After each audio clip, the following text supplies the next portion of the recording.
నమస్తే. ఐబొమ్మ రవి ఒక టెర్రరిస్టా? అవును. ఒక ఇండస్ట్రీని డ్యామేజ్ చేసిన వైట్ కాలర్ క్రిమినల్ అంటున్నారు టాలీవుడ్ వాళ్ళు.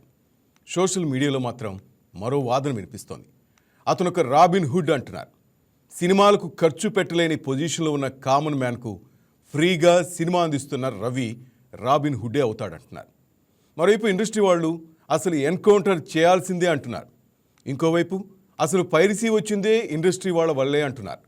అసలు సినిమాకు థియేటర్లో జనం ఎందుకు రావటం లేదో ఎవరూ ఆలోచించట్లేదు. అంత ఖర్చు ఎందుకని రావటం లేదు. బాహుబలి అంటే అద్భుతమైన సినిమాలు వస్తే ఎంతైనా వచ్చి చూసేస్తున్నారు. కలెక్షన్ల వర్షం కురిపిస్తున్నారు. అత్తారింటికి దారేది లాంటి సినిమా ఫుటేజ్ ముందే యూట్యూబ్లో వచ్చేసినా సినిమా సూపర్ హిట్ అయింది. అంటే కంటెంట్ బాగుంటే సినిమాకు జనం వస్తారు. బాగున్నా లేకపోయినా థియేటర్కి వచ్చి చూడండి, అది కూడా మేం పెంచిన రేట్లతో చూడండి అంటే ఎవరూ చూడరు. ఆ సినిమా పెద్ద హీరో, అభిమాన హీరో అయితే ఒకసారి చూడాలి కాబట్టి ఐబొమ్మ లాంటి సైట్లు చూస్తారు. ఓటీటీ మొదట్లో బాగున్నా ఇప్పుడు అది కూడా కాస్ట్లీ అయిపోయింది. అందుకే వెబ్ సిరీస్లు కూడా పైరసీ చూసేయడం అలవాటు పడ్డారు. ఇక ఈ భారీ సినిమాలు, భారీ స్టార్ కాస్టింగ్, భారీ రెమ్యూనరేషన్లు పెట్టుకుని మార్కెటింగ్ బేస్తో కలెక్షన్లు లాగాలని చూస్తున్నారు. సినిమా బాగోకపోతే మాత్రం డబ్బులు రావు. మార్కెటింగ్ టాలెంట్ ఉన్నవాళ్ళు మొదటి వారిలోనే కలెక్షన్ లాగేసి హిట్ అంటున్నారు. అప్పుడు థియేటర్కి వెళ్ళి డబ్బులు పెట్టిన ప్రేక్షకుడు సినిమా నచ్చక నష్టపోతున్నాడు. అందుకే కసిగా ఐబొమ్మ చూసేశాడు. సినిమా వాళ్ళు మాత్రం పరిష్కారం చూసుకోవడం లేదు. మేము ఏం తీసినా మీరు చూడాల్సిందే అని కూర్చుంటున్నారు. ఇక చిన్న సినిమాల పరిస్థితి అయితే ఘోరం. మౌత్ టాక్ వస్తే ఓకే, లేదంటే ఆ సినిమా చచ్చిపోవడమే. అలాంటి వాళ్లకు ఐబొమ్మ ప్రమాదమే. పరిస్థితి ఇలాగే ఉంటే చిన్న సినిమాలు ఓటీటీ రిలీజ్ చేసుకోవడమే బెటర్. ఓటీటీలు కూడా ఈ మధ్య కఠినంగా వ్యవహరిస్తున్నాయి. ఇది వరకట్లా రెగ్యులర్గా అమౌంట్స్ ఇవ్వటం లేదు. అసలు థియేటర్లకు జనం రావాలంటే ఎలా అనేది ఇండస్ట్రీ సీరియస్గా ఆలోచించాలి. అది సెట్ అయితే జనం పైరసీ వైపు చూడరు. అది ఎలా చేయాలనేది డిస్కషన్ జరగాలి. రైట్, మనతో పాటు ఉన్నారు ప్రముఖ నిర్మాత ముప్పా అంకమ్మ చౌదరి గారు, అలాగే మా ఎగ్జిక్యూటివ్ ఎడిటర్ కళ్యాణ్ కృష్ణ కుమార్ గారు, ప్రముఖ న్యాయవాది సలీం గారు కూడా మనతో జాయిన్ అవుతున్నారు. రైట్, అంకమ్మ చౌదరి గారు, మొదట మీతో స్టార్ట్ చేస్తున్నాను సార్. ఇప్పుడు నేను చెప్పిన దాంట్లో మీరు చూస్తుంటారు, మౌత్ టాక్ ఉంటే సినిమా ఓకే, లేకపోతే థియేటర్కు జనం రావట్లేదు. ఇంకోటి, థియేటర్కు జనంకు మధ్య బాగా గ్యాప్ ఏర్పడింది అని నేను అంటాను సార్. రవి గురించి మనం మాట్లాడే ముందు మీ ఒపీనియన్ తీసుకుందాం, ఇది నిజమా కాదా? ముందుగా వైకే టీవీ యాజమాన్యానికి, ఈనాటి చర్చలో పాల్గొంటున్న వారికి, మీకు అందరికి కూడా శుభ సాయంత్రం. మీరన్నది అక్షర సత్యం. ముందుగా నిర్మాతలు ప్రేక్షకుడు థియేటర్ ఎందుకు రావట్లేదు, ఇందులో ఎవరి తప్పులు ఉన్నాయి, ఎందువల్ల ప్రేక్షకుడు థియేటర్ రావట్లేదు అంటే నిర్మాతలు, పెద్ద దర్శకులు అనుకునేవాళ్ళు, అలాగే ప్రభుత్వాలు కలిసి ప్రేక్షకుడిని థియేటర్ రాకుండా చేస్తున్నాయి. ఇది గమనించుకోవాలి. దీంట్లో ప్రభుత్వాల తప్పులు కూడా చాలా ఎక్కువగా ఉన్నాయి. అందులో ఎలాంటి సందేహం కూడా ఏం లేదు. ఎందుకంటే ఇష్టం వచ్చిన రీతిలో వాళ్ళకి టికెట్ రేట్లు పెంచుకునే సౌలభ్యాన్ని ఇచ్చేసి ప్రేక్షకుడికి సామాన్యుడు వచ్చి థియేటర్కి వచ్చి చూసే పరిస్థితి లేకుండా చేస్తున్నది మనమే. అందులో ఎలాంటి సందేహం కూడా ఏం లేదు. మీకు తెలియదేం కాదు, అన్న నందమూరి తారక రామారావు గారు, అక్కినే నాగేశ్వరరావు గారు, మరి ఎస్వి రంగారావు గారు, గుమ్మడి గారు, యోధాన యోధులు నటినట్లు అందరూ కలిసి నటించినటువంటి చిత్రాలు మనకి చాలా తెలుసు. మాయాబజార్ కావచ్చు, గుండమ్మ కథ కావచ్చు, చాణక్య చంద్రగుప్త కావచ్చు, గొప్ప గొప్ప చిత్రాలు అందులో కలిసి నటించారు. 2-3 కథానాయకులు కూడా ఆ రోజు నటించేవాళ్ళు. మరి పెద్ద పెద్ద దర్శకులు చేసేవాళ్ళు, సెట్లు వేసేవాళ్ళు ఆ రోజుల్లో. మరి ఎంత ఖర్చు పెట్టి వాడు చిత్రాలు నిర్మిస్తే ఏ రోజు కూడా ₹1 అదనంగా వాళ్ళు టికెట్ రేట్లు పెంచకుండా చిత్రాలు ఆ రోజు ప్రదర్శించడం కూడా జరిగేది. ప్రేక్షకుడికి అందుబాటులో ఉండేవి. నేల టికెట్లు ఎక్కువగా ఉండేవి, బాల్కనీ టికెట్లు తక్కువగా ఉండేవి.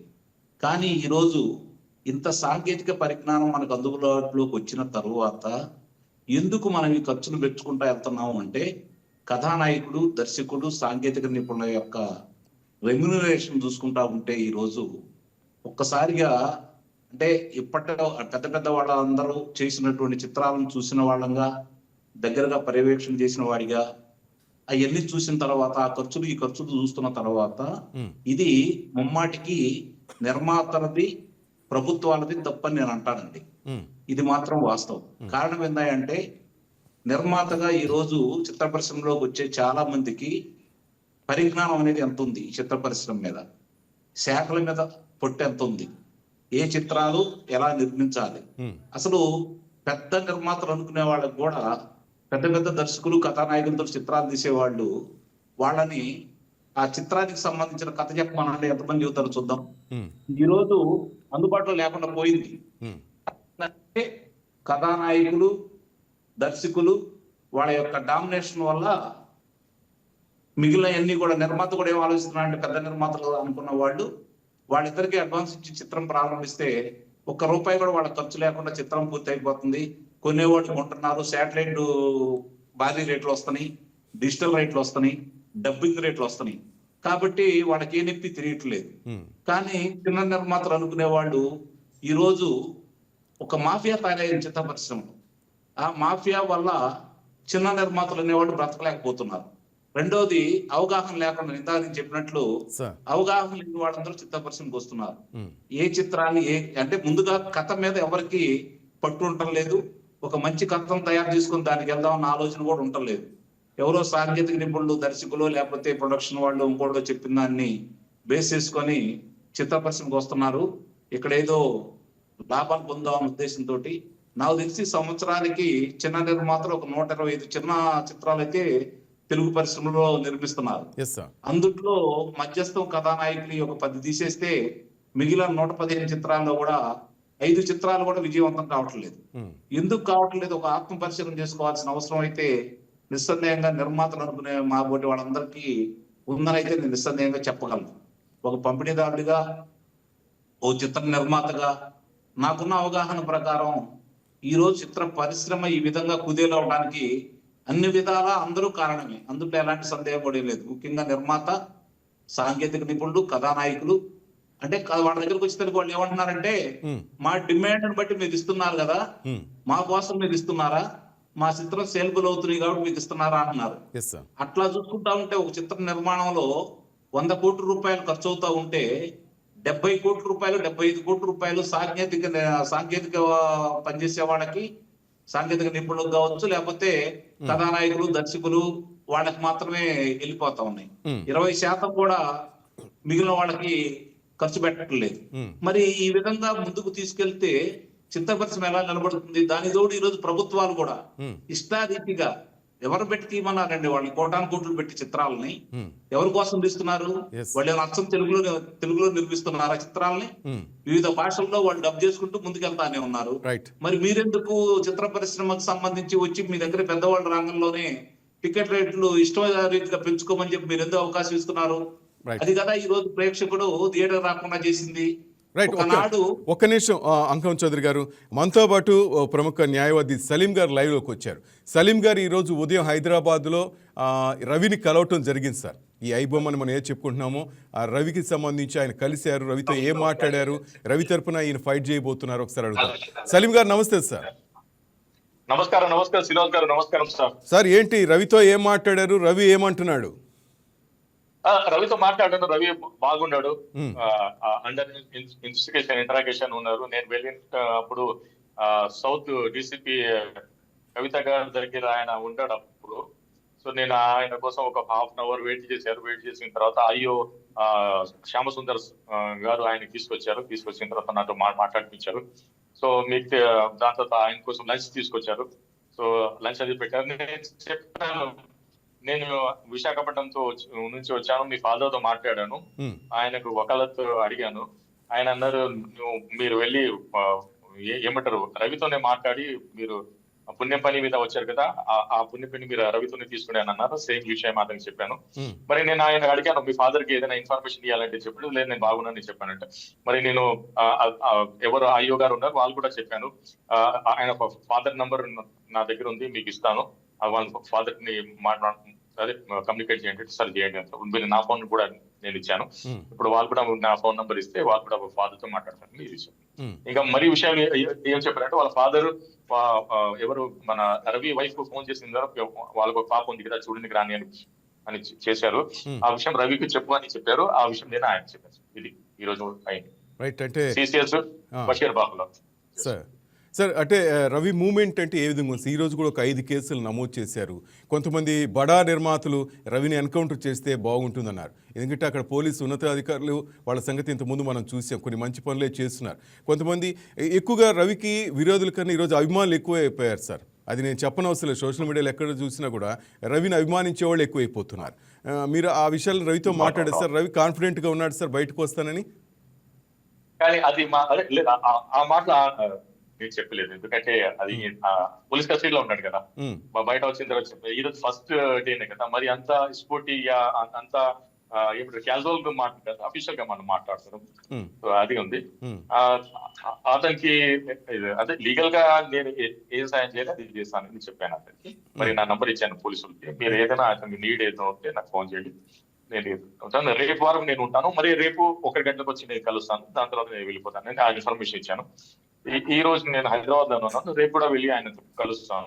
సలీం సార్, రవి ఆయన కేసు వాదించడానికి ఒప్పుకున్నాడా మీరు? కేసు వాదిస్తారు సార్. రవికి తీయాలని నేను చెప్పాను కదా. నేను రవి నాకు సహకరిస్తే రవికి చాలా తొందరగా తీయాలి విధి విధానంలో నేనే ఉన్నాను. అదే మస్తుతో నేను ఈరోజు హైదరాబాద్కి వచ్చాను. సలీం గారు, ఒక పక్క బడా నిర్మాతలంతా ఆయన్ని బయటికి రానివ్వకూడదు, సామ్రాజ్యాన్ని కూల్చాలి, రవిని అరెస్ట్ చేసిన తర్వాత కూడా ఇంకా కఠినంగా శిక్షించాలని కోరుకుంటుంటే మీరు వెళ్ళి రవి తరపున వాదిస్తానంటున్నారు ఏంటి సార్? ఏంటి ఆ ధైర్యం, ఏంటి ఆ నమ్మకం?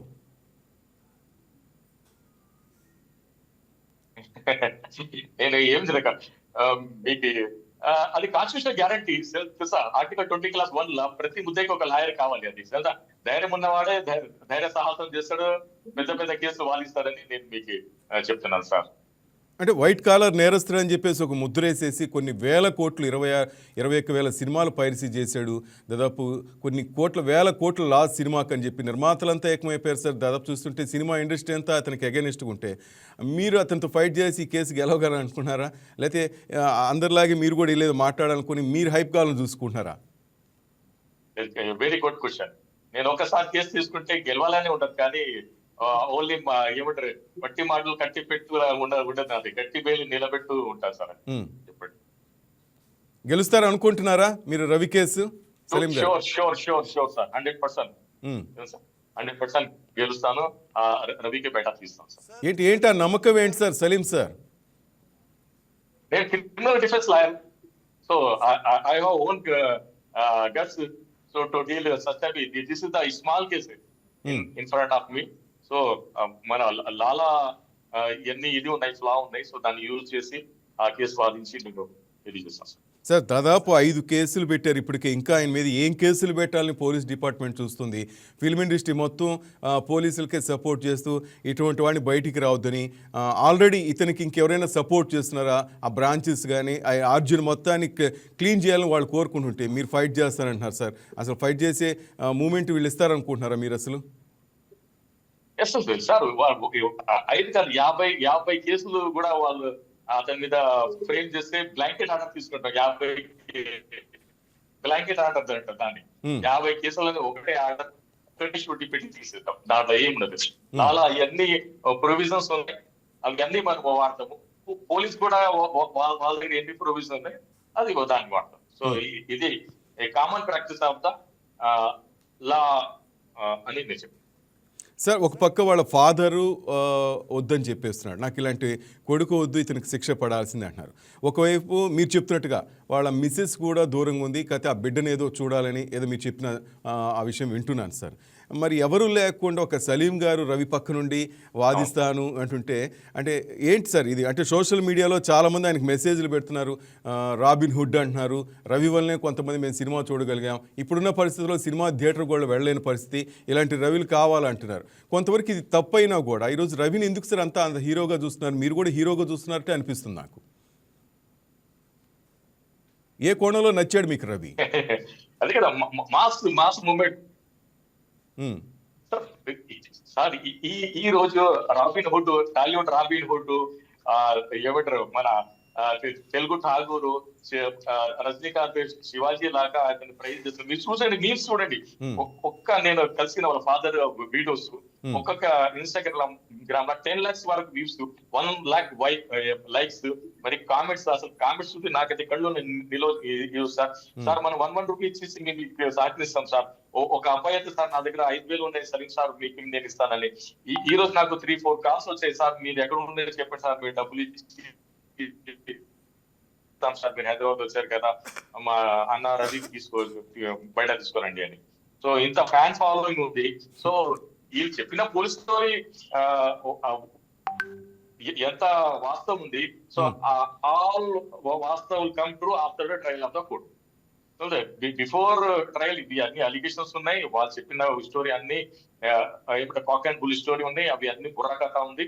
So he will release jail very soon అని నేను మీకు మాట్లాడుతున్నాను సార్.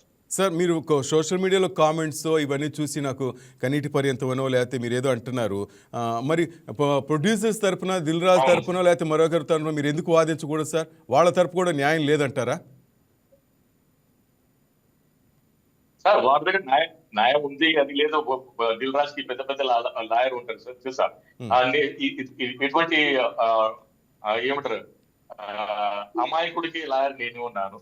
సో కానీ నేను చెప్పింది ఒక వైలబుల్ పాయింట్ ఏముంది అంటే, మన క్లాసిక్ స్టార్ కమల్ హాసన్ అన్నారు ఈ మూవీస్ చిన్న అదే మన VCR లా టీవీలా అక్కడ చూస్తే ఇది రాదు, ఫీలింగ్ రాదు. థియేటర్ లా చూస్తేనే ఫీలింగ్స్ వస్తాయి. సో ఆ టైప్ సినిమా తయారు చేయాలి. సో ఆయన దానికి ఒక కోట్ కూడా ఇచ్చాడు. తిరుమల దేవుడికి తిరుపతి వెళ్ళి దర్శనం చేస్తే ఎంత ఆనందం ఉంటుందో, సో సినిమా కూడా థియేటర్ లా చూస్తేనే అంత ఆనందం ఉంటుంది. సో తిరుపతి దేవుడు ప్రతి ఇంట్లో ఉంటుంది, ప్రతి షాప్ లో ఉంటుంది, రోజు పూజ చేస్తారు. కానీ ఆ ఫీలింగ్ రావాలంటే తిరుమలకి వెళ్తే సినిమా అంటే పబ్లిక్ 100% సినిమా థియేటర్కి వెళ్తారు. సో ఈ కేసులో కూడా అదే కోట్ చేస్తున్నాను. ఆయన ఏం చేసింది ఏ తప్పు చేయలేదు. సినిమా మంచి ఉంటే ప్రతి మనిషి సినిమా థియేటర్లో చూస్తారు. సో సినిమా బాగలేదు అనుకోండి, అదే పరిస్థితి వల్ల నేను ఇదే అని చెప్తాను. సార్ మీరు రవిని బయటికి తీసుకొచ్చే క్రమంలో సినిమా ఇండస్ట్రీతోనే మీరు ఫైట్ చేస్తున్నారు. అది గుర్తెరిగారా మీరు? మీరే అంటున్నారు పెద్ద పెద్ద లాయర్లు అటువైపు ఉంటారు, బడా నిర్మాతలు ఉన్నారు అంటున్నారు. వాళ్ళందరితో మీరు ఫైట్ చేయాలి ఫ్యూచర్. అది గుర్తుందా మీకు? తట్టుకోగలరా? రేపు కోడికత్తి కేసు రేపు కోడికత్తి కేసు ఉంది. దాని అపోజిట్ లాయర్ నిరంజన్ రెడ్డి ఉన్నాడు. Is top lawyer of the supreme court. కానీ నేను సింగిల్ హ్యాండ్ దాన్ని డీల్ చేస్తున్నాను కదా. So I already experience person. So దాంట్లో ఏం ఉండదు. ఇది అయితే చాలా చిన్న కేసు. ఇది అన్ని బెయిలబుల్ కేసు ఉన్నాయి. అసలు ఆ కేసు అసలు రిమాండ్ కూడా చేయాలి, 41 నోటీస్ ఇవ్వాలి. కానీ సోషల్ ఇష్యూ ఉందనే లాయర్ మ్యాటర్ కింద. సలీం గారు, మీరు అంటున్న మీ రాబిన్ హుడ్ రవిని ఎన్ని రోజుల్లో బయటికి తీసుకొచ్చే అవకాశం ఉంది sir? Sir minimum 2 weeks, maximum 2 months sir. దానికంటే ఎక్కువ అయింది. పక్కానా 2 వారాల్లో రవిని బయటికి తీసుకొస్తారా మీరు బెయిల్ మీద? అంతే 2 వారాలు. కానీ 2 వారాలు మాక్సిమం 2 months. ఏంటి సార్ అంత కాన్ఫిడెంట్ ఏంటి సార్? ఎందుకంటే ఇన్ని వేల కోట్లు లాస్ చేసాడని వాళ్ళు ఒక పక్క గగ్గోలు పెడతా అంటే మీరు అంత కాన్ఫిడెంట్గా చెప్పేస్తున్నారు సార్. 2 వారాల్లో బయటికి తీసుకొస్తాను, రవి తప్పు లేదని చెప్తున్నారు ఏం సార్? అటువైపు సినిమా ఇండస్ట్రీ కూడా నష్టపోయింది కదా సార్. అంతపాటు నిర్మాత అంకమ్మ చౌదరి ముప్పా గారు కూడా వింటున్నారు ఇదంతా. ఇప్పుడు సినిమా డైరెక్టర్, సినిమా నిర్మాత ఉన్నారు. కొన్ని సినిమా 1 year లో చేస్తారు, కొన్ని సినిమా 24 hours లో కూడా చేస్తారు, కొన్ని సినిమా 7 days లోనే చేస్తారు. సో అది మన వర్క్ ఉంది అది. సో అది ట్రేడ్ సీక్రెట్. ఏది ఎప్పుడు చేయాలని చేస్తాడు. ఇప్పుడు అమితాబ్ బచ్చన్ ఒక సినిమా హిందీలో వచ్చింది, అందా ఖాన్ ఉన్నాయి, ఓన్లీ 5 days లో చేస్తారు అది. సో ప్రతి ప్రొఫెషనల్ గా ఉంటారు. So they are expert. So I'm expert for my profession.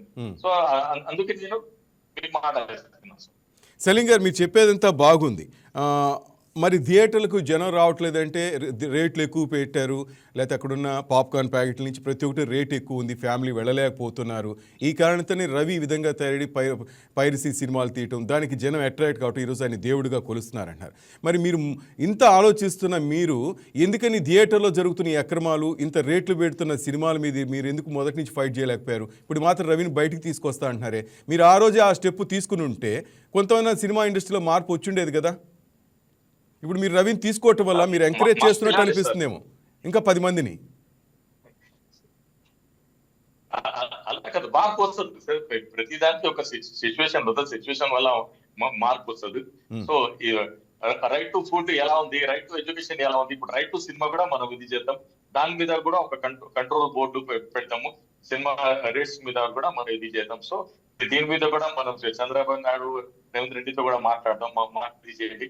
So దాని మీద కూడా పబ్లిక్ డిబేట్ పెట్టేసి దీన్ని కూడా ఒక మంచి కాన్స్ట్రక్టివ్ వేలా దీన్ని కన్సెంట్ చేద్దాం. ఈ రోజు రవి వల్ల మనకు ఇంత అవగాహన వచ్చింది. సో అది సాడ్ రియాలిటీ ఉంది. ఒక middle family, lower middle family can't effort multiplex theatre tickets. Sir నేను వెళ్తేనే ఒక వాటర్ బాటిల్ అడిగితే 100 రూపీస్, ఒక కాఫీ అడిగితే 180 రూపీస్. ఒక వాటర్ బాటిల్, ఒక కాఫీతో ఒక పూర్ ఫ్యామిలీ వన్ డే వాళ్ళు జీవిస్తారు. సో అది reality of the society. So దీని మీద కూడా డిబేటబుల్ ఉంది. సో దీనికి మనం 100% కరెక్ట్ చేయాలి. 50 రూపాయలు, 100 రూపాయలు సినిమా రేట్ ఉంటే ఉత్సవం ఎలా ఉంటుందో అలా సినిమా థియేటర్ కి పబ్లిక్ వస్తారు. మన సౌత్ ఇండియాలో, మన ఇండియాలో పర్టికులర్ సౌత్ ఇండియాలో ఫుడ్ ఎంత నెసెసరీ ఉంది, సినిమా కూడా అంత నెసెసరీ ఉంది. మనం కన్జ్యూమ్ చేసేది ఫుడ్, తర్వాత సినిమాలే అని నేను మీకు చెప్తున్నా సార్. సలీం గారు, ఫైనల్గా సార్ మీ సమయాన్ని వృధా చేయదలుచుకో, మీకు ఇంకా చాలా మీటింగ్లు ఉన్నాయని చెప్పారు. సలీం గారికి ఎటువంటి ఫీజు లేకుండానే, ఏమీ లేకుండానే రవి కేసు వాదిస్తున్నారా? ఎందుకంటే రవి బ్యాచ్ ఇంకా చాలామంది బయట ఉన్నారు. ఏమైనా కొన్ని కోట్లు ఏమైనా మీకు అందాయా, లేక ఆ నల్ల కోటుతోనే వాదిస్తున్నారా? ఎందుకంటే చాలామంది డౌట్ వస్తుంది, ఏమి ఇంత మంచితనమా రవి కోసం ఫైట్ చేస్తున్నారని. మీరు చాలా బాగా అడిగారు. I love your question. కోట్ ఏమి లేదు నా దగ్గర, కోటే ఉంది అంటే. ఆ నల్ల కోట ఒకటే ఉందా? రవి ఫ్రెండ్స్ ఎవరు మీకు ఇవ్వలేదు అంటారా కోట్లు? లేదు సార్, ఇవ్వలేదు. కానీ ఒక మేబీ వాళ్ళు వస్తే కూడా నేను తీసుకోను కదా, నేను ఒకసారి మాట వేస్తే మాట మీద ఉంటాను. రైట్, మొత్తం మీద రవిని 2 వారాల్లో కానీ 1 నెలలో బయటికి తీసుకొస్తా అంటున్నారు సలీం గారు. ఇట్స్ ఛాలెంజ్ అంతేనా? మీడియా వైకేటీ 100% ఛాన్స్. చూసాం కదా, రంగంలో దిగాము. కరెక్ట్గా ఈరోజు డేట్ గుర్తు పెట్టుకోండి సార్. ఈరోజు నవంబర్ 21 శుక్రవారం సార్. మీరు చెప్పినట్టు 2 వారాలు డిసెంబర్లో, అంతేనా? డిసెంబర్ మొదటి వారంలో రవి బయటకు వచ్చేయాలి. He will be celebrating New Year in the open air, sir. ఈ లోపల మీ మీద ఇంకెన్ని ఆరోపణలు వస్తాయో ఫిల్మ్ ఇండస్ట్రీ తరపున, మీ మీద ఎన్ని అటాకులు చెప్పలేను నేను. మామూలుగా చెప్తున్నాను సార్, ఇప్పుడు జరగబోయేదంతా అదేగా చూస్తున్నాను. కానీ రవి తరపున మీరు ఏదో కోరుకుంటున్నారని కొంతమంది అనుకుంటున్నారు, ఫిల్మ్ ఇండస్ట్రీ కూడా హీరో కావాలి, రవితో పాటు మీరు కూడా హీరో కావాలని ఫీల్ అవుతున్నారా ఇండస్ట్రీ తరపున? లేదు సార్, అలా ఏం లేదు. అలా అది అసంప్షన్, ప్రజంప్షన్, సస్పెన్షన్ అవి ఉన్నాయి. నాకేం లేదు. కేసు వచ్చింది, కేసు వాదించాలి. నేను రిలీజియస్ గా కేసు వాదిస్తాను. మీకు మళ్ళీ చెప్పాలంటే జస్టిస్ చౌదరి లాగా వాదిస్తాను. సో నేను పట్టున్న కేసుకి అది న్యాయం చేస్తాను, బయటకిస్తాను. సార్, ఒకవైపు గజ దొంగ అంటున్నారు రవిని, మీరేమో జస్టిస్ చౌదరి లాగా వాదిస్తానంటున్నారు. మీ సినిమా టైటిల్స్ వచ్చి ఏం జరుగుతుందో, క్లైమాక్స్ ఏ విధంగా కూడా పోతుందో ఒక 2 వారాల్లో మేము చూడొచ్చు అంటారు. 100%. Right, thank you Saleem sir, and good luck sir. Thank you sir. Thank you sir. నేను ఎగ్జిట్ అవుతాను. Thank you sir. అందరు వ్యూవర్స్ కూడా right sir, thank you very much sir. Right, చూశారు కదా అంకం చౌదరి గారు అండ్ కళ్యాణ్ కృష్ణ కుమార్, సలీం గారు ఏం మాట్లాడారు ఒక్కసారి. అంకం చౌదరి గారు విన్నారు కదా, రవి తరపున వాదిస్తున్న సలీం గారు చాలా బిజీగా ఉన్నారు సార్. డిబేట్కి నేను రిక్వెస్ట్ చేశాను, తను ఇక్కడే ఉంటారు మన ఆంధ్రప్రదేశ్లోనే. మన వైకే టీవీ కోసం లైవ్లోకి వచ్చారు, రవితో మాట్లాడానని చెప్పారు. రవి తరపున ఆయన కేసు వాదించబోతున్నారు సార్. ఒక హీరోగా చూస్తున్నారు, రాబిన్ హుడ్ లాగా రవిని నేను సోషల్ మీడియాలో కూడా చూశాను. సో నేను అతని తరపున ఫైట్ చేయాలనుకుంటున్నాను, వాదించాలనుకుంటున్నాను, వాదిస్తాను, 2 వారాల్లో తీసుకొస్తాను ఛాలెంజ్ విసిరారు సార్. అంకం చౌదరి గారు ఏమంటారు? జరిగే పనేనా మీ సినిమా వాళ్ళని తట్టుకుని ఆయన బయటికి తీసుకురాగలడు రవిని? అంటే రవిని సమర్థించటం లేదు అని చెప్పని అతన్ని విమర్శించటం లేదు కూడా. ఉమ్, ఎందుకంటే అది చిత్ర పరిశ్రమకు నిస్సందేహంగా ఇబ్బందికరమైన పరిణామమే, కాదని నేను అంటలేదు రవి చేసిన పని. ఉమ్, కాకపోతే ఈ రోజు ప్రేక్షకుడికి భారమైంది కాబట్టి ప్రేక్షకుడు దానికి మొగ్గు చూపారు. ఉమ్, ముందు ఎవరైనా ప్రేక్షకులు ఉంటేనే కదా చిత్ర పరిశ్రమ అది బతికేది. ఉమ్, మరి అది అది లేనప్పుడు ఇక్కడ ప్రేక్షకులు మనం ఎవరి కోసం చిత్రాలు నిర్మిస్తున్నాం? ఉమ్, కొంతమంది ఇందుట్లో వేల మీద లెక్క పెట్టుకోవచ్చు. ఒక 7-8 మంది వాళ్ళ కోసమే చిత్రాలు నిర్మిస్తున్నారు. ఎస్, ఇప్పుడు డిస్ట్రిబ్యూటర్లు ఉంది, వాళ్ళు డిస్ట్రిబ్యూటర్ల చేతుల్లో చిత్ర పరిశ్రమ ఉంది. ఉమ్, అలాగే థియేటర్లని కొంతమంది వాళ్ళు లీజు తీసుకొని వాళ్ళు కొన్ని కార్యక్రమాలు నిర్వహిస్తా ఉన్నారు. ఉమ్, వీటన్నిటికీ అంతు పొంతు లేకుండా పోతూ ఉంది. ఉమ్, ఇప్పుడు మీరు అన్నట్టు మల్టీప్లెక్స్ లో చిత్రాన్ని చూడాలి అనుకో సామాన్యుడు పొరపాటు ఎప్పుడన్నా వెళ్ళారనుకోండి కుటుంబంతో, ఎస్ సార్, ఈ రోజు ఎంత ఖర్చు అవుతుంది చెప్పండి ఎస్. నలుగురికి? 5,000 పైనే సార్, 5,000 పైలేదే చూడలేరు. ఇప్పుడు మరి కొన్ని చిత్రాలకు వచ్చేసరికి 600, 800, 1000 రూపాయలు కూడా టికెట్ ఉంటుంది. వాళ్ళు ధరలు నిర్ణయిస్తున్నారు. ఉమ్, అది ప్రభుత్వాలు నిర్ణయిస్తున్నాయండి. ఇక్కడ గమనించుకోవాల్సిన అవసరం ఏంటంటే ప్రభుత్వాలకు ఏం అవసరం దీంతో? ఉమ్, ప్రభుత్వాలు ఎందుకు వాళ్ళకి అవకాశాలు ఇస్తున్నాయి? చిత్రం విజయమా పరాజయం అనేది చిత్రం ముందు అనుకునేటప్పుడు నటీనటులకు ఇచ్చే రెమ్యునరేషన్ వీటి గురించి మామూలుగా ముఖ్యమంత్రులు ఏమైనా పట్టించుకుంటున్నారా? ప్రభుత్వాలు ఏమైనా పట్టించుకుంటున్నాయా? అధికారులు ఏమైనా పట్టించుకుంటున్నారా? దాని గురించి ఆలోచించట్లేదు కదా. ఇప్పుడు ఒక విషయం అండి, ఒక విషయం చెబుతాను నేను. సార్, చిత్ర పరిశ్రమకు సంబంధించి నటీనటులు, సాంకేతిక నిపుణులు అంటే కెమెరా కావచ్చు, ఆర్ట్ డైరెక్టర్ కావచ్చు, వాళ్ళని తీసి పక్కన పడిస్తే మిగిలిన వాళ్ళకి ఇచ్చేది ప్రొడక్షన్ వాళ్ళకి కావచ్చు, లైట్ బాయ్స్ కావచ్చు, సెట్ అసిస్టెంట్లకు కావచ్చు, కార్ డ్రైవర్లకు కావచ్చు, వీళ్ళందరికి ఇచ్చేది ₹1 అదనంగా ఏమైనా ఇస్తున్నారా వాళ్ళకి?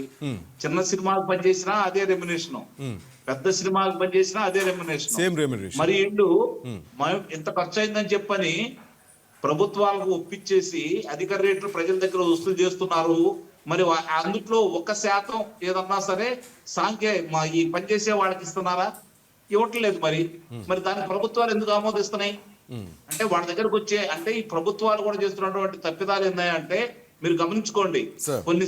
కొన్ని దశాబ్దాల నుంచి ఏం జరుగుతుందంటే ఒక చిత్ర కథానాయకుడు చిత్రాలని ఉత్తమ చిత్రాలుగా, ఉత్తమ కథానాయకుడిగా ఎన్నుకోబడుతున్నటువంటి చిత్రాలని, ఆ కథానాయకుల్ని ఒకసారి గమనించండి మీరు, దర్శకుల్ని. దాంట్లో ఏమైనా సందేశాలు ఉంటున్నాయా? ప్రజల కోసం ఏమైనా చేస్తున్నారా? సామాజిక స్పృహ ఉంటుందా? నేటి సమస్యల గురించి ఏమైనా మాట్లాడుతున్నారా? రైతు సమస్యల మీద తీస్తున్నారా చిత్రాలు? విద్యార్థుల సమస్యల మీద ఏమైనా తీస్తున్నారా? కుటుంబాల మీద ఏమైనా తీస్తున్నారా? లేదు. మరి కానీ వాళ్ళకి ఇస్తున్నారు. ఎందుకంటే అలాంటి వాళ్ళకి ఇస్తేనే వాళ్ళ చేతుల్లో వాళ్ళు ఉంటారు.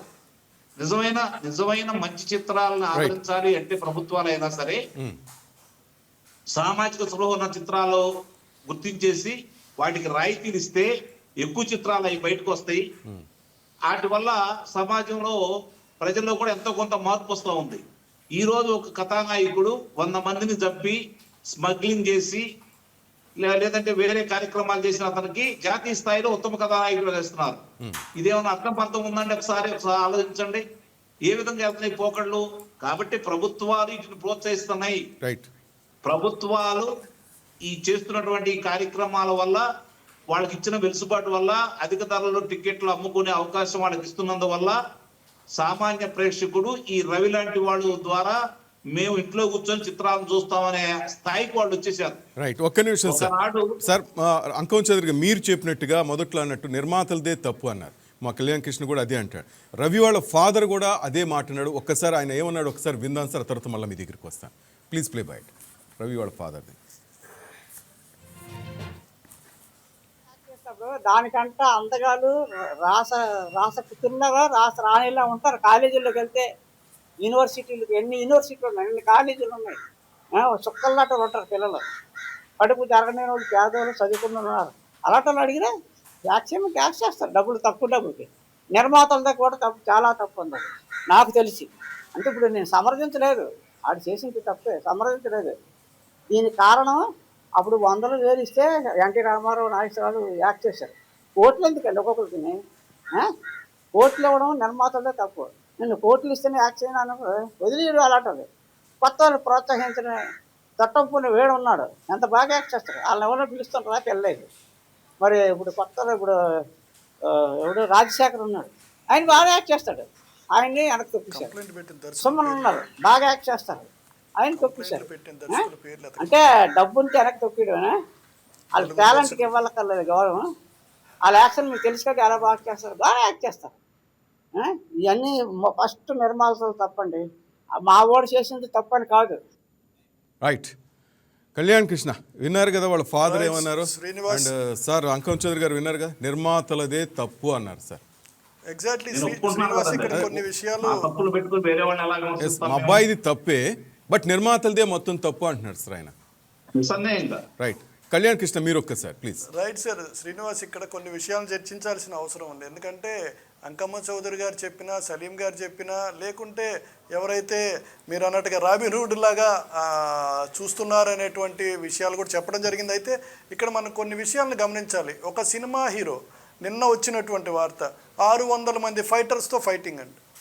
ఒక హీరో 600 మందిని కొట్టేటువంటి ఫైట్ గత వారం రోజులుగా 15 రోజులుగా షూటింగ్ జరుగుతుంది ఒక తమిళ సినిమాకి సంబంధించి. ఓకే. సో ఇది అతిశయం. 600 మంది ఫైటర్స్ తోటి ఒక సినిమా షూటింగ్ తీయడం అంటే దాదాపుగా ఒక 5 కోట్ల రూపాయల ఖర్చు అక్కడ వెనకపడిపోయినట్టు. సో ఇది అతిశయం చూపించడం బాగా మొదలైన దగ్గర నుంచి ఈ ఖర్చు పెట్టేటువంటి రీతి పెరిగింది. ఎప్పుడో 80లో కోటి రూపాయలు అమితాబ్ బచ్చన్ తీసుకున్నారంటే ఆహా ఓహో అనుకున్నారు. కానీ ఈరోజు ఒక హీరోయిన్, ఒక పాటలా కనపడి వచ్చే హీరోయిన్ కోటి రూపాయలు తీసుకునేటువంటి పరిస్థితి మనకు కనపడుతుంది. సో ఇదంతా ఖచ్చితంగా అంకమ్మ చౌదరి గారు చెప్పినా, సలీం గారు చెప్పినా, పబ్లిక్కి ఓపెన్గా కనపడుతున్న విషయం ఏంటంటే అనవసరం ఖర్చు చేసి మళ్ళీ ప్రజల దగ్గర నుంచి దాన్ని వసూలు చేసుకోవడం అనేటువంటి టెక్నాలజీని నిర్మాతలు ఫాలో అవుతున్నారు. మీరు ఇక్కడ మనకి ఈరోజు గమనిస్తే ఆశ్చర్యం కలిగేటువంటి విషయం ఏంటంటే ఐబొమ్మ రవి మీద పెట్టిన కేసులు 5 ఒకటి ఆల్రెడీ పైరసీ టీం పెట్టినటువంటి కేసు ఒకటైతే, బెట్టింగ్ యాప్ మీద పెట్టిన కేసు ఒకటి ఇప్పుడు ఈరోజు తీసుకున్నటువంటి, అది కాక 4 దర్శకులు పెట్టినటువంటి కేసు. నిర్మాతలు ఎవరు పెట్టలా. నిర్మాతలు పెడితే మళ్ళీ ఈ లెక్కలు ఇవన్నీ బయటకు వచ్చేటువంటి పరిస్థితి మనకి. ఇప్పటిదాకా నిర్మాతలకు సంబంధించినటువంటి వాళ్ళ ఇళ్ల మీద రైడ్ చేసిన వాటిల్లో ఎంతవరకు కేసులు నమోదయ్యాయి అంటే 0 కనపడుతుంది ఆల్మోస్ట్. సో ఆ పన్నులు ఎగవేతకు సంబంధించినటువంటి కేసులు 1-6 కనపడతాయి. కానీ పూర్తి స్థాయిలో వాళ్ళ దగ్గర నుంచి ఈడీ లాంటి వారు రైడ్ చేసినటువంటివి, ఫండ్ తీసుకొచ్చినటువంటి వాళ్ళ లెక్కలు చెప్తారు. మొదటి రోజు కలెక్షన్ 100 కోట్లు, రెండో రోజు కలెక్షన్ 2000 కోట్లు, మూడో రోజు కలెక్షన్ 3000 కోట్లు అని. సో ఈ లెక్కలకు సంబంధించిన డేటా ఈ మధ్య కొన్ని చోట్ల కొన్ని ప్రభుత్వాలు చెక్ చేసినప్పుడు అంతా హంబగ్గా తెలిసినటువంటి విషయం. ఇందాక అంకమ్మ చౌదరి గారు చెప్పారు, చిన్న నిర్మాతల పరిస్థితి కూడా ఇదే. ఒక చిన్న ఫైట్ తీయాలంటే చిన్న నిర్మాత మీద విపరీతమైనటువంటి బడ్జెట్ పడుతుంది. ఒక సాంగ్ తీయాలంటే దానికి ఒక 500 మంది ఉండాలి. ఆర్జీవి మొన్న కామెంట్ చేశారు, రామ్ చరణ్ సినిమాకి సంబంధించినటువంటి సాంగ్ను చూసి దర్శకుడిని మెచ్చుకున్నటువంటి పరిస్థితి మనం చూసాం. ఎందుకంటే ఆ సినిమాలో ఎక్కడ అదనపు ఆ డాన్సర్స్ లేకుండా ఒక హీరోని ఎలివేట్ చేస్తూ సింగిల్గా పెట్టారంటే దానికి ఖర్చు 30% తగ్గిపోయినట్టండి. ఒక సినిమాకి ఒక డాన్సర్స్ని పెడితే డాన్సర్స్ ల్యాగ్ చేస్తారు సినిమా మొత్తాన్ని. ఎందుకంటే ఆ సాంగ్ని ఒక రోజులో అవ్వాల్సిన సాంగ్ని నెల రోజులు పడుతుంది, లేదా వారం రోజులు పడుతుంది. వాళ్ళందరూ ప్రొఫెషనల్ డాన్సర్సే, కానీ కోఆర్డినేషన్ అవ్వచ్చు, ఇండివిజువల్ కావచ్చు, లేదా సోకాల్డ్ కొరియోగ్రాఫర్ యొక్క టెక్నాలజీ కావచ్చు. అంటే ల్యాగ్ చేస్తే 2 రోజుల షెడ్యూల్, 3 రోజుల షెడ్యూల్, 6 రోజుల షెడ్యూల్ కింద లాగేటువంటి పరిస్థితి ఉంటుంది. ఒక డ్యాన్స్ షూట్ చేస్తే ఒక ప్రొఫెషనల్ డాన్సర్స్ అంటే ఎవరు భరతనాట్య కళాకారులతో చేసినటువంటి 1 గంటలో షూటింగ్ పూర్తయింది.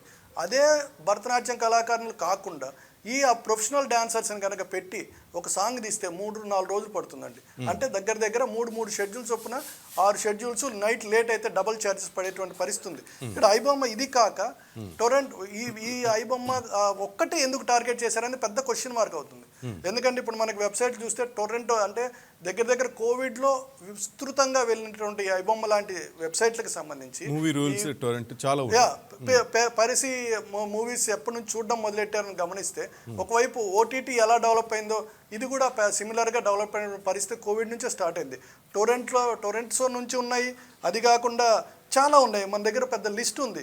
ఇప్పుడు ప్రజెంట్ కంటిన్యూషన్లో ఉన్నటువంటి గమనిస్తే 123 movies and its various mirror sites, F movies, B movies, బిఫిక్స్, గో మూవీస్, cinib.net, ఎస్ఫ్లిక్స్, S movies, Putlocker, soap today, HD today TV, movies 123, movies rules, movies blast, Tamil rockers, iBomma 1, కొత్తగా SBI టర్మ్ లైఫ్ ఇన్సూరెన్స్, కొత్త సైట్లోంచి కూడా ఇది Tamil రాగ్స్కి link వెళ్తున్నటువంటి పరిస్థితి ఈరోజు బయటకు వచ్చింది. సో ఐబొమ్మ 1కి వెళ్తున్నటువంటి ఈ సైట్లోంచి క్లిక్ చేస్తే ఇక్కడ నుంచి ఐబొమ్మ 1కి వెళ్తున్నా అంటే ఐబొమ్మ ఆగితే అన్నంత మాత్రాన పైరసీ ఆగుతున్నటువంటి పరిస్థితి లేదు. బట్ ఇంతమంది ఇంకా ఉన్నాయి. మూవీ బ్లాస్ట్, టెలిగ్రామ్ ఛానల్స్ విస్తృతంగా, వీటికన్నా ముందర వెబ్సైట్ కన్నా ముందర టెలిగ్రామ్ ఛానల్స్, టెలిగ్రామ్ గ్రూప్స్లో సినిమాలు వచ్చాయి.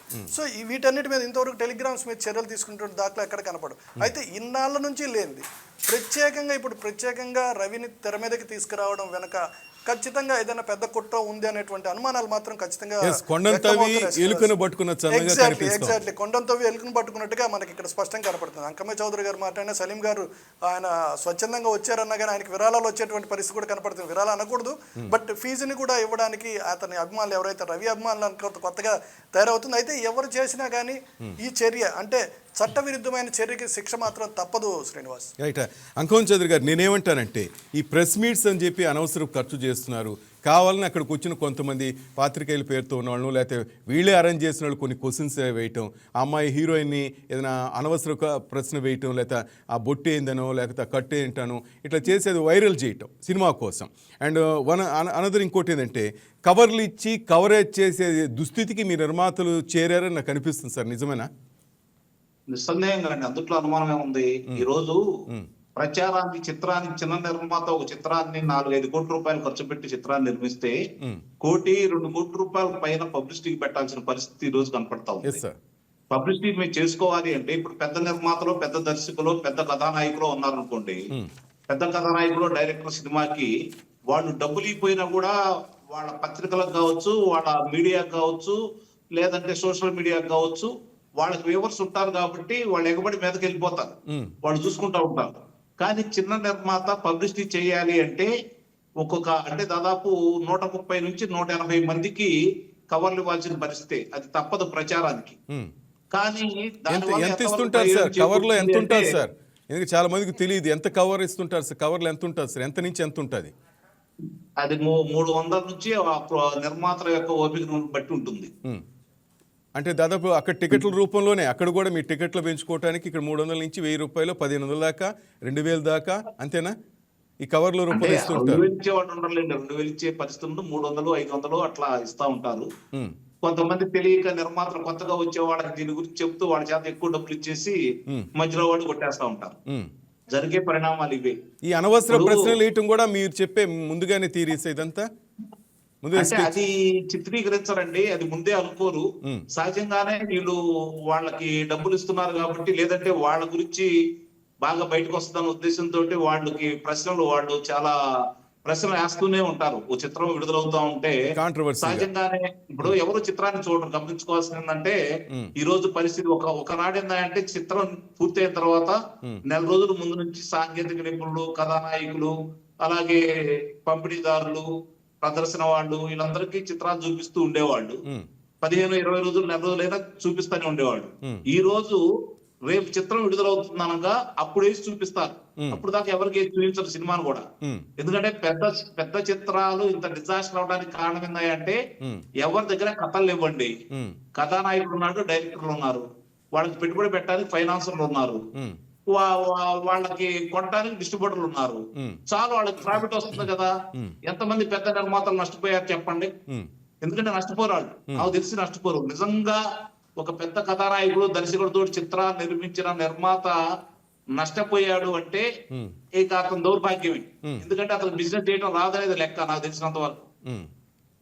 కాబట్టి అలాంటి వాళ్ళని అసలు మనం పరిగణలోకి తీసుకోకూడదండి. ఈ రోజు చిత్ర పరిశ్రమకి ఏం కావాలి, చిత్ర పరిశ్రమ ఎలా బతకాలి అని చెప్పి ఎవరు ఆలోచిస్తున్నారండి.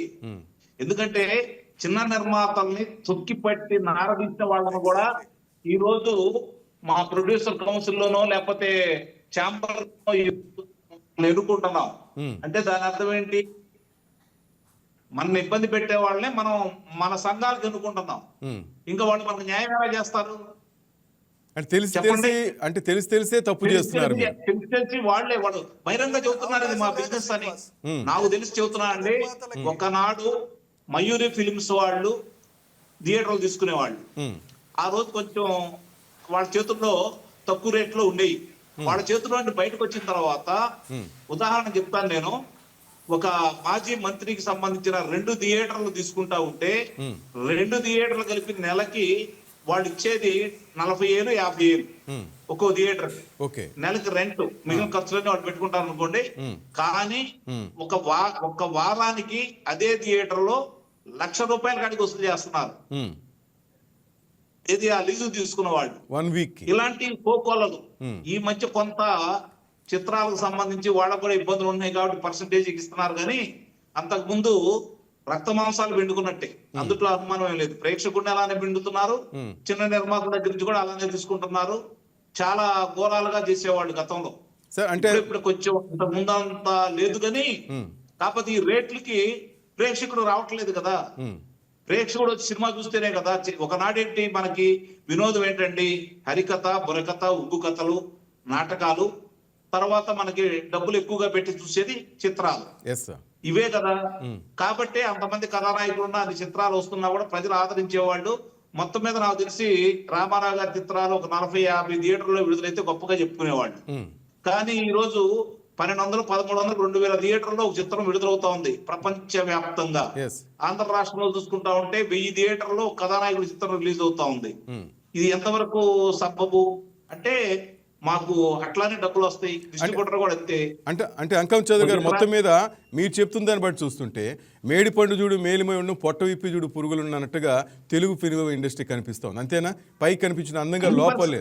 తెలుగే కాదండి, హిందీ చిత్ర పరిశ్రమ కూడా అట్లానే ఉంది చూడండి మీరు కావాలంటే. మరి ఎవరు సేఫ్ జోన్ లో ఉన్నారు సార్? సినిమాకి సంబంధించి, సినిమా ఇండస్ట్రీకి సంబంధించి ఎవరు హ్యాపీగా ఉన్నారు సార్? సాంకేతిక నిపుణులు, కథానాయకుడు, నటీనటులండి, వాళ్ళే హ్యాపీగా ఉన్నారు. నిర్మాత లాస్ శ్రీనివాస్ లేదండి. ఒక్క నిమిషం కళ్యాణ్ ప్లీజ్. ఇక్కడ శ్రీనివాస్ ఒక విషయం అంకమ్మ చౌదరి గారు చెప్తుందంటే ఒక చిన్న డివియేషన్ అక్కడ మిస్ అయ్యారు. విషయం ఏంటంటే ఎక్కడ 1,200 థియేటర్లు 1,300 థియేటర్లో పెద్ద నిర్మాతలు రిలీజ్ చేసుకుంటారు, కానీ చిన్న నిర్మాతకు 2 థియేటర్లు దొరకవు. వాళ్ళు అట్లీస్ట్ 10 థియేటర్లో రిలీజ్ చేసుకునేటువంటి ఛాన్స్ కూడా లేకుండా వాటిని బ్లాక్ చేస్తారు. ఇప్పుడు చెప్పారు కదా, ₹50,000 థియేటర్ రెంట్ ఉండేదాన్ని ₹1,00,000 చేస్తారు. కాదండి, రోజుకు కూడా ₹1,00,000 చేసినటువంటి పరిస్థితి అయితే చిన్న నిర్మాతలు ఎదుర్కొంటున్నారు సార్. ఎస్, మీరు చెప్పింది ఎగ్జాక్ట్. నిన్న మొన్న మన స్టూడియోకి వచ్చిన ఒక వ్యక్తి కూడా చెప్పారు, శ్రీకాకుళంకి సంబంధించిన ఒక వ్యక్తి ఒక సినిమా తీస్తే సార్ మొత్తం టోటల్గా తెలుగు అంటే 2 స్టేట్స్లో విడుదల చేసే అవకాశం లేక అతనికి తను శ్రీకాకుళం జిల్లా వరకు ఆ సినిమాను విడుదల చేసి చూసుకోవాల్సి వచ్చిందంట సార్. అంతే కదండి, విడుదల చేయకపోతే ఓటీటీకి కూడా అవకాశం లేదండి. 1 వీక్ వరకేమో 10 డేస్ వరకు థియేటర్లో రిలీజ్ అవ్వకపోతే ఓటీటీ కూడా అవకాశం లేనటువంటి పరిస్థితి ప్రస్తుతం ఉంది. మధ్యలో ఉన్నప్పటికీ ఇదే నిర్మాతలు పోయి గొడవ చేయడం జరిగింది. సార్ చెప్పండి సార్. కళ్యాణ్ కృష్ణ కుమార్ గారు, ఇక్కడ ఒక విషయం మీరు గమనించుకోవాలి. చిత్రం విడుదలైన ఓటీటీలో ఎవరు తీసుకోవట్లేదు, మీరు అది తీసుకోవట్లేదు, దాన్ని డిమాండ్ చేస్తున్నారు. అది అగ్ర హీరో కొడుకుదే ఇంకా కాలేదు సార్. ఒక సినిమా అందరూ చెప్పుకుంటారు ఈ రోజు కూడా. అవునండి, చిత్రం విజయవంతం అయితే వాళ్ళు ఎంతో కొంత డబ్బులు ఇస్తారండి. అలా కానప్పుడు పర్సెంటేజీ ప్రకారం వేయటానికి వాళ్ళు సిద్ధంగా ఉంటారు. ఒక రకమైన చిత్రాలకి, డిజాస్టర్ చిత్రాలని ఊరికిస్తామన్నా కూడా వాళ్ళు లేదు. అదే కదా, కొంతమంది సేమ్ ఏదైతే మీరు అన్నట్టుగా నిర్మాతలు మింగుతున్నారో ఓటీటీలోకి సంబంధించి కానీ లేదా పెద్ద పెద్ద యూట్యూబ్ ఛానల్స్ సంబంధించినటువంటి కొంతమంది ఇదే టెక్నాలజీ వాడుతున్నారు. బాబు 20 లక్షలు పెట్టిన సినిమా తీసానంటే 5 లక్షలు ఇస్తా అని బేరం మొదలెడతారు. సో కూరగాయల బేరం కన్నా దారుణంగా చిన్న నిర్మాతలు పరిస్థితి ఉండడానికి ఈరోజు మన డిబేట్ ఒక సాక్ష్యం శ్రీనివాస్. ఇది వాస్తవం. రియల్గా చెప్పాలంటే కొన్ని ఛానల్స్, పర్టికులర్గా కొన్ని పెద్ద పెద్ద యూట్యూబ్ ఛానల్స్ లాంగ్ బ్యాక్ నుంచి వస్తున్నటువంటి పోసినటువంటి కాయగూరలు పండ్లు పేర్లు ఉన్నటువంటి ఛానల్స్ కొన్ని ఈ పరిస్థితి తీసుకొచ్చాయి. వాళ్ళు కేవలం 20 లక్షలు పెట్టాను, అంకమ్మ చౌదరి గారు నేను 20 లక్షలు పెట్టానయ్యా, నాకు 21 లక్షలు ఇవ్వండి అన్నా కానీ ఇవ్వరు. వాడు 3 లక్షల నుంచి మొదలు పెడతాడు బేరం, 5 లక్షలు 10 లక్షలు క్లోజ్ చేసేటువంటి పరిస్థితులు ప్రస్తుతం మనం చూస్తున్నాం శ్రీనివాస్. దాంట్లో ఉదాహరణ బలగం, కమిటీ కుర్రాళ్ళు, K ramp, mad 2, DJ Tillu లాంటి చిన్న చిన్న సినిమాలన్నీ సూపర్ డూపర్ హిట్ అయినాయి. వీటిని మాత్రం ఎంబడిపడి తీసుకుంటారు. That is the situation, present current situation. Right, Ankam Chowdary garu, మొన్నటి రోజున రవిని పట్టుకున్నప్పుడు అంతా చప్పట్లు కొట్టారు. మనం చూసాం, పోలీస్ అధికారులతో పాటు అగ్ర హీరోలు కూడా ఆ రోజు వెళ్ళారు. ఇంకా పైరసీ అంత ముందించినట్టే అనుకున్నారు సార్. కానీ పక్క రోజే వాళ్ళు సారీ చెప్పారు, మీ దేశంలో మా సేవలు నిలిపివేసామన్నారు. ఆ తర్వాత ఇంకో లింక్ సినిమాలు వస్తూనే ఉన్నాయి. అంటే వీళ్ళు రవితో ఇది ఆగేటట్టు కనిపించట్లేదు సార్. ఎక్కడ దీనికి ఫుల్ స్టాప్ పడాలి, ఎక్కడ మార్పు రావాలంటారు సార్ ఒక నిర్మాతగా మీరు? అసలు ఫుల్ స్టాప్ పడే ప్రశ్నే లేదండి. ఇది ఒకటి గమనించుకోండి మీరు. ఎందుకంటే ఈ రోజు సాంకేతిక పరిజ్ఞానం అందుబాటులోకి వచ్చిన తర్వాత ఎవరు ఎవరిని నియంత్రించలేరు. రెండోది, ఒకనాడు ఈ నిర్మాత బాగుండాలని సాంకేతిక నిపుణులందరూ కలిసి పనిచేసేవాళ్ళండి. నిర్మాత కూడా నా సాంకేతిక నిపుణులు పని లేని రోజు నా ఆఫీసులోనే భోంచేయండి అని చెప్పని వాళ్ళ ఆఫీసులో భోజనాలు ఉండేయండి. ఈ రోజు ఈ చిత్రం ఒక నిర్మాత నిర్మిస్తున్నాడు అంటే ఇతని దగ్గర ఎంత పెట్టుకుందామని ఆలోచిస్తున్నాడు తప్ప ఇతనికి చిత్రాలు విజయవంతం చేసే విధంగా మనం కష్టపడితే మళ్ళీ 4 చిత్రాలు నిర్మిస్తాడు, మనందరం పరిశ్రమ బాగుంటుందని అనుకునే సాంకేతిక నిపుణులు లేరండి. కాబట్టి ఇది ఆగేది కాదు. ఈయన కాకపోతే రవి కాదు, ఇంకోటి కాదు, ఇంత ముందు కూడా మామూలుగా VHS లో చూస్తా ఉండేవాడు కదా ఆ రోజుల్లో కూడా.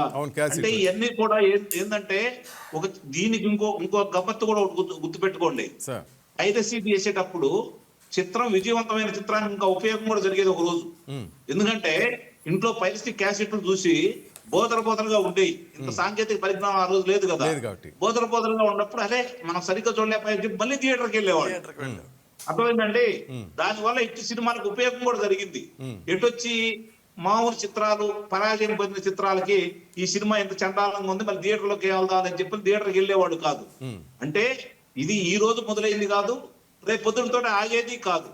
దీనికి ఆలోచించుకోవాల్సింది ఏంటంటే ముందుగా నిర్మాతలు అనేవాళ్ళు మొట్టమొదటగా బాధితులు నిర్మాతలే కాబట్టి నిర్మాతల మండలి కావచ్చు, నిర్మాతలు కావచ్చు, ఆలోచించుకోవాల్సిన విషయం ఏంటంటే ప్రతి వాళ్ళు పేపర్ను ఖర్చు పెట్టండి. పేపర్ను వేస్ట్ చేస్తే నీకు తప్పు లేదు, ఫిల్మ్ ఎందుకు వేస్ట్ చేస్తారు? అవగాహన లేకుండా మీరు, నేను, కళ్యాణ్ కృష్ణ గారో లేకపోతే సలీం గారో ఒక సాంకేతిక నిపుణుడై ఉండి లేకపోతే కళ్యాణ్ కృష్ణ గారు తోటి హీరోగా పెట్టి సినిమా తీస్తే మనకు సేలబుల్ ఉన్నాయి, శాటిలైట్ ఇంత వస్తుంది, డిజిటల్ ఇంత వస్తుంది, OTT ఇంత వస్తుంది, డిస్ట్రిబ్యూటర్లు ఇంత ఇస్తారు, కాబట్టి మనం ఇంత లాభం వస్తుందని చెప్పని నమ్మి ఇన్ని చిత్రాలు పరాజయం పాలవుతున్నా కూడా ఎలా నమ్మగలుగుతున్నారో నాకు ఇప్పుడు అర్థం కాని పరిస్థితి. కాబట్టి ముందుగా వాళ్ళు ఒక చిత్రాన్ని నిర్మించాలనుకున్నప్పుడు ఒక కథ, మంచి కథ వాళ్ళకి స్పందించే వాళ్ళ స్నేహితులు నలుగురు కూర్చొని ఒక మంచి కథను ఎన్నుకున్న తర్వాత అప్పుడు ఈ కథకి ఎవరు సరిపోతారు, లేదంటే కొత్త కథ అనుకోండి కొత్త వాళ్ళతో తీసేంత సత్తా ఉన్న నిర్మాతలు కనుక వస్తే, లేదంటే 10 మంది నిర్మాతలు కలిసి మనం ఈ పరిశ్రమను మార్చాలి అంటే పెద్ద కష్టమైన పని ఏమి కాదండి. ఇది నిస్సందేహంగా చెబుతున్నాను. కానీ ఎవరు కాళ్లే ఇప్పుడు పెద్ద నిర్మాతల గురించి మన పేరు చెప్పడం ఎందుకు కానీ ఆ నిర్మాతలు మా నిర్మాత మండలిలో కూర్చొని ఒక నిర్ణయం చేశారు. ఒక కథ, ఒక ఆర్టిస్ట్ ని బ్యాన్ చేశాం, వీళ్ళకి ఇంతకంటే రేట్లు ఇవ్వకూడదు. మద్రాసు 50,000 రూపాయలు దాటిన, అప్పుడు 50,000 రూపాయల రెమ్యునేషన్ దాటిన వాళ్ళు ఎవరికి విమాన టికెట్లు పెట్టుకోకూడదు, ఇక్కడ మనకు హోటల్ ఇవ్వకూడదు, వాళ్ళకి కారు ఏర్పాటు చేయకూడదు, ఇవన్నీ కూడా పెట్టుకున్నారు. కానీ అక్కడ మీటింగ్ అయిపోయిన మరుసటి రోజు ఎవరైతే ఫలానా వ్యక్తిని మనం బ్యాన్ చేయాలనుకున్నామో అతను బుక్ చేసుకున్నాడు. ఏందయ్యా అంటే నేను ఏదైనా ఇబ్బంది ఉంటే మీకు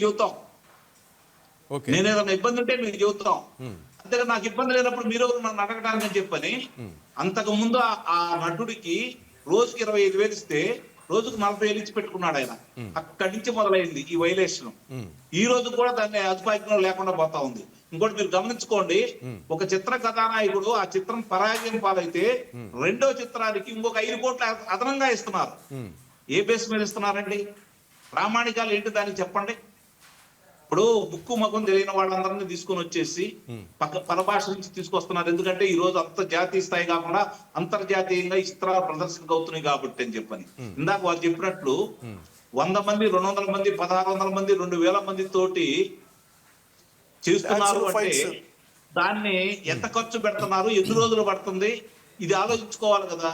నిర్మాతకి ఒకవేళ వాళ్ళకి దాని గురించి వాళ్ళ గురించి చెప్పుకుంటారు, ఓ చాలా గొప్పగా తీశారు ఇంతమంది తోటి. ఇప్పుడు మగధీర చిత్రంలో 100 మందిని రమ్మంటే 100 మంది మీద ఫైట్ చేస్తాడు రామ్ చరణ్.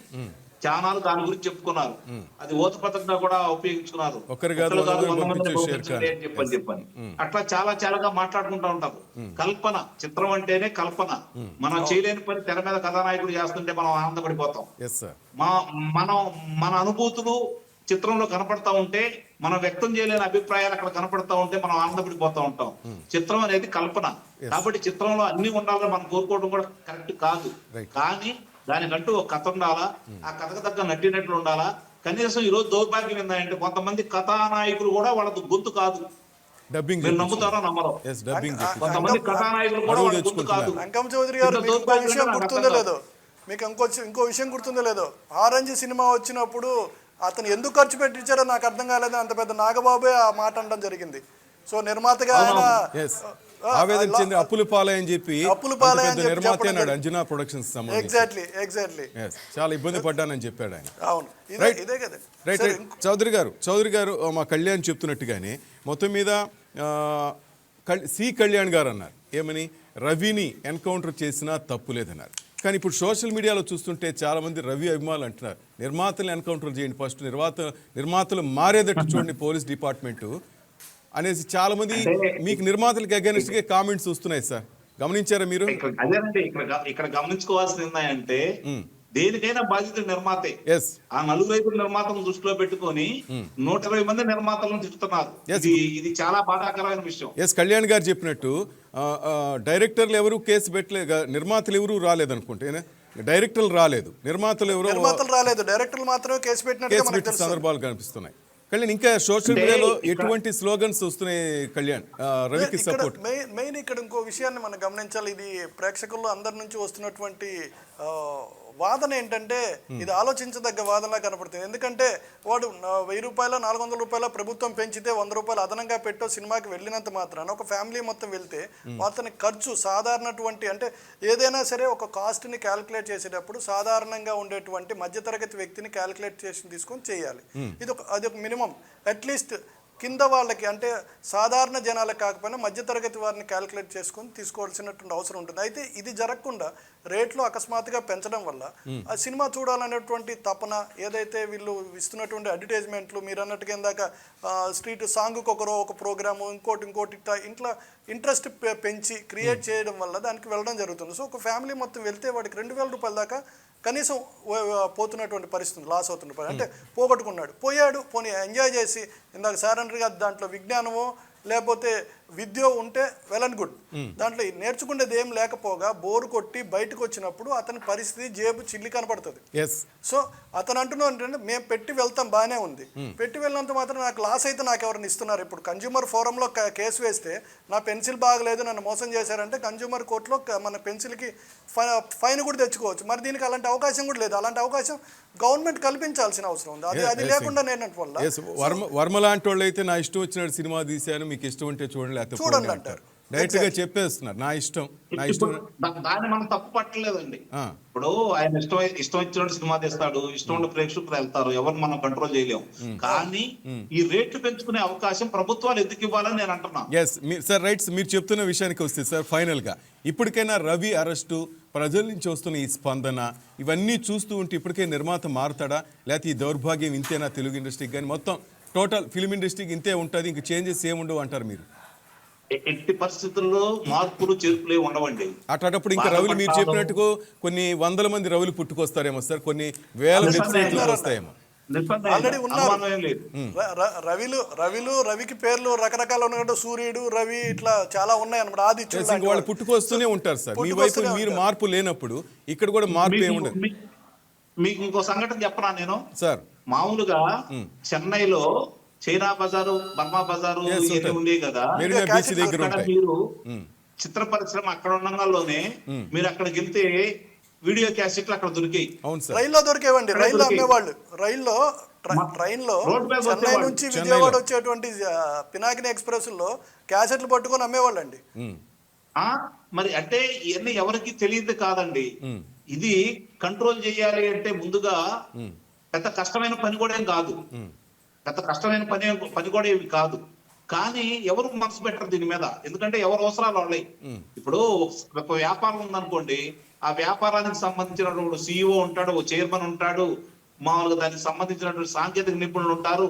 ఆ వ్యాపారం ఏంటో వాళ్ళకి తెలుసు, వాళ్ళు మొదలు పెడతారు. ఇప్పుడు మీకు ఉదాహరణకి ₹1 పెట్టి 1 ఎకరం భూమి కొందాం అనుకోండి, ధర తగ్గితే ₹10 మన చేతికి వచ్చింది. కానీ ఈ చిత్రాలు 5 కోట్లు పెట్టి చిత్రాలు తీసి 2 కోట్లు పెట్టి పబ్లిసిటీ చేసి 7 కోట్లు ఖర్చు పెడితే 7 పైసలు ఎందుకు రావు? 7 పైసలు ఎందుకు రావండి? ఈ మాఫియా ఎదురు డబ్బులు కట్టమంటది. ఎందుకంటే వారానికి మేము 2 లక్షలు వేసాం 3 లక్షలు వేసాం అని చెప్పి థియేటర్లు రెంట్లు వేసేసి మీరు ఎదురు డబ్బులు కట్టమంటది. లేదంటే కొత్త నిర్మాత అనుకోండి, ఇతని దగ్గర రేపు పొద్దున్న డబ్బులు వస్తాయో లేవు అని చెప్పని ముందుగా 2 లక్షలు 3 లక్షలు అడ్వాన్స్ కట్టించుకుంటారు. అడ్వాన్స్ కట్టించుకున్న తర్వాతే చిత్రానికి విడుదల చేయడానికి అవకాశం ఇస్తారు. మళ్ళీ ఇంకో ప్రమాదం కూడా ఉంది. ఇక్కడ ఏం చేసేవాళ్ళు అంటే వాళ్ళు చాలా తెలివిగా చిత్రానికి ముందు రిలీజ్ డేట్ వేయమంటారు. రిలీజ్ డేట్ వేయమని చెప్పిన తర్వాత ఒక 100 థియేటర్లో మీ చిత్రాన్ని విడుదల చేస్తామని అంటారు. పబ్లిసిటీ అంతా చేస్తారు. పబ్లిసిటీ అంతా చేసి చివరి నిమిషంలో ఏమంటారంటే 4 రోజులు 3 రోజుల ముందు లేదు ఆ థియేటర్ మనకు దొరకలేదు, వాళ్ళు రెంట్కి ఇస్తేనే మనకు థియేటర్లు ఇస్తామన్నారని చెప్పని డిస్ట్రిబ్యూటర్ చేత చెప్పిస్తారు. ఇతను ప్రిస్టేజీ పెళ్ళాం బిడ్డలో పోట్లాడతారు, స్నేహితులు అడుగుతారు ఎప్పుడు మీ చిత్రం అని చెప్పని ఆ ఉన్నత మొత్తం తాకట్టు పెట్టేస్తాడు. పెళ్ళాం మెడలో నగలతో సహా తాకట్టు పెట్టేసి చిత్రాన్ని విడుదల చేస్తాడు, వాళ్ళకి రెంట్ కడతాడు. ఏమైపోతాడు? రెండోది బాగా ఆడింది అనుకోండి, ప్రజాదరణ వచ్చింది అనుకోండి, ఇంకో కథానాయకుడు పెద్ద కథానాయకుడు చిత్రరాములు ఈ చిత్రాన్ని తీసేస్తారు. అసలు ఈ చిత్రాన్ని రన్నింగ్ చేయరు, తీసి పక్కన పడేస్తారు. ఎవరు చెప్పుకోవాలి? ఇది సీజన్ లో థియేటర్లు మొత్తం బ్లాక్ చేస్తారండి. ఒక తెలంగాణ చెందినటువంటి నిర్మాత ఆంధ్రాలో తెలంగాణలో మొత్తం రాయలసీమలో కూడా ఆయన సీజన్ వస్తుంది, రేపు 4 సినిమాలు రిలీజ్ అవుతున్నాయంటే ఈ సంవత్సరం మొదట్లోనే థియేటర్లన్నిటికీ డబ్బు కట్టేసి అన్ని ఖర్చు వేసుకొని కూర్చుంటాడు. సో ఆ థియేటర్ మళ్ళీ మనకు కావాలంటే దొరికట్టు పరిస్థితి ఉండదు. వాళ్ళు థియేటర్ డబ్బులు ఏం కట్టరండి, కట్టండి, కానీ థియేటర్ బ్లాక్ చేస్తున్నటువంటి విషయాన్ని నేను చెప్తున్నాను. ఎగ్జాక్ట్లీ. రైట్. ఫైనల్ గా అంకం చౌదరి గారు, సలీం గారు చేస్తున్న పని మంచిదేనా? ఒక నిర్మాతకి మీరు సపోర్ట్ చేస్తారా? రవిని తీసుకురావడానికి సలీం గారు పడుతున్న తాపత్రయం కరెక్టేనా? అంటే నేను ఇందాక అన్నాను, దాన్ని నేను సమర్థించట్లేదు. అతన్ని కసపుకు కూడా న్యాయవాదులను పెట్టారు. కొన్ని 100 కోట్ల రూపాయలు ఖర్చు పెట్టింది ప్రభుత్వం అతను చేసిన అన్యాయానికి కూడా. కాబట్టి భారతదేశంలో అటు బాధితుడు ఇటు ఎవరైతే దాన్ని దుర్మార్గం చేసిన వాళ్ళు ఇద్దరు తరపున న్యాయవాదులు వాదిస్తారు. కాబట్టి వాళ్ళ వృత్తి అది. కాబట్టి ఆయన తప్ప ఒప్ప అని చెప్పి నేను అంటలేదు, కానీ రవి లాంటి వ్యక్తిని నేను సమర్థించట్లా. కానీ మీరు నిర్మాతలు మారేది లేదు, మేము ఇంతే, మా సినిమా ఇండస్ట్రీ ఇంతే అంటారు, అంతేనా? మీరు కూడా నిర్మాతలు నా వరకు చూసుకుంటా ఉంటే మళ్ళీ చిత్రం ఏదన్నా మొదలు పెట్టాను అనుకోండి, నిస్సందేహంగా నా చేతుల్లో ఉంటది. దర్శకుడి చేతుల్లో ఉండదు, కథానాయకుడి చేతుల్లో కూడా ఉండదు. నాకు అవగాహన ఉంది. ఓ చిత్రాన్ని కనుక నేను ఇప్పుడు నిర్మించాలనుకుంటే మీరు వచ్చి నిర్మిస్తే 10 కోట్లు అయితే నేను 6 కోట్లోనే ఆ చిత్రాన్ని పూర్తి చేయగలను. కానీ మీ టెక్నీషియన్స్ పూర్తి చేయలేరు కదా సార్. మీ టెక్నీషియన్స్ మిమ్మల్ని 6 కోట్ల పూర్తి చేయలేరు కదా. ఇప్పుడు ఆ పరిస్థితి లేదు కదా. రైట్. పొరపాటు పడుతున్నారు, అదే పొరపాటు పడుతున్నారు. నిస్సందేహంగా చెబుతున్నాను, నేను నన్ను కంట్రోల్లో పెట్టుకోవాలి శక్తి నా దగ్గర ఉంది. ఎలాంటి సాంకేతిక నిపుణులైనా సరే, ఎలాంటి కథానాయకులైనా సరే ఆ శక్తి నా దగ్గర ఉంది. అందుకే అంత గట్టిగా నేను చెప్పగలుగుతున్నాను. ఈ రోజు ఒక కథ చెప్తే ఈ చిత్రం ఎన్ని రోజుల్లో పూర్తి చేయగలను చెప్పగలను నేను. ఎందుకంటే నేను దర్శక శాఖలో పనిచేశాను, ప్రొడక్షన్ లో కూడా పనిచేశాను. కొన్ని చిత్రాలకు నేను సహ నిర్మాతగా ఉన్నాను, ఒక చిత్రాన్ని సొంతంగా నిర్మించాను. నాకు క్షుణ్ణంగా తెలుసు ఈ పాత్రకి ఎవరైతే ఇప్పుడు సూటబుల్ గా కూడా చెప్పుకోగలను. ఒక చిన్న క్వశ్చన్ అడుగుతాను. మీరు పూర్వం చిన్నారి చేతన్ లాంటి చిన్నపిల్లల సినిమాలకి డబ్బులు లేకుండా గవర్నమెంట్ సబ్సిడీ తోటి సినిమాలు రిలీజ్ చేయడానికి అవకాశం కల్పించేది. కానీ ఇప్పుడు చిన్న నిర్మాతలకు మాత్రం ఎక్కడ రేటు పెంచిన దాఖలాలు కనపడవు, కానీ పెద్ద నిర్మాతల సినిమాలకు మాత్రం రేట్లు పెంచినటువంటిది ప్రతి సినిమా ముందర దాని మీద ఒక పెద్ద ఇష్యూ జరుగుతుంది, దాని మీద ఒక డిబేట్ కళ్యాణ్ గారు ఇక్కడ మీరు ఒకటి మర్చిపోతున్నారు. అసలు మామూలుగానే ప్రేక్షకులు రావట్లేదు చిన్న సినిమాలకి, రేట్లు పెంచితే ఎవరు వస్తారండి? ఓకే, రేట్లు పెంచితే అసలు ఎవరు వస్తారు? ఇంకో రేటు తగ్గియాలా, చిన్న సినిమాలకి ఇంకా రేట్లు తగ్గియాలా. అదే సామాన్య ప్రేక్షకుడు అప్పుడే వస్తాడు. Right sir. ఫైనల్గా ఏదేమైనా సరే సార్, నిన్నంతా అగ్ర హీరోలు అక్కడ కనిపించారు పోలీసు వాళ్ళ పక్కన రవి ఉదంతంలో చూస్తుంటే.